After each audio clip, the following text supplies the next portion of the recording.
I am Nils Stokke from Norway. I'm a producer and I run a company called Spark, and we produce mostly scripted content and a lot of children's content. And my rules or tips for producing good children's content, the first thing is the easy part. I always advise people to watch a lot of children's content, both videos or online and TV and movies. Watch new stuff, old stuff, commercial stuff, non-profit stuff. Just watch it and be inspired and see how others tell stories. And it's fun to watch TV, right? So it's an easy task.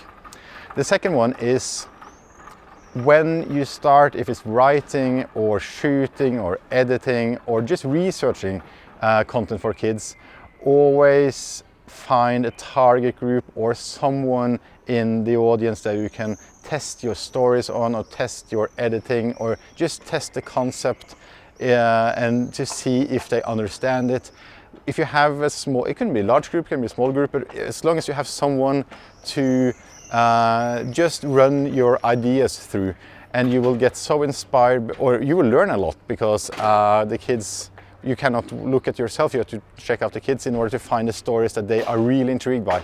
And it's fun to talk to the kids about these things. So no matter if it's a fiction or non-fiction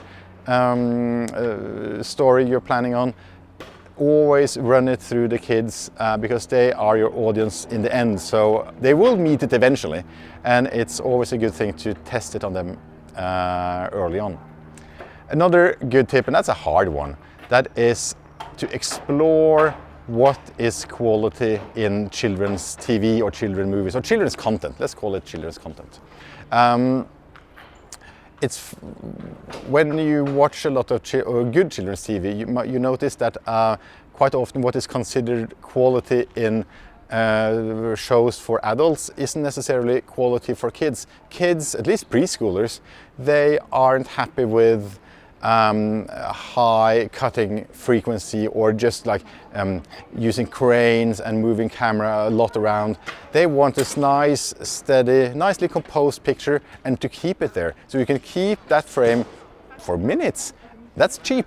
So sometimes in children's TV, high quality costs less than if you spend a lot of money, you might get a more or a worse show, because you do so much with it, if it's in terms of graphics or just editing style, that somehow turns the kids off.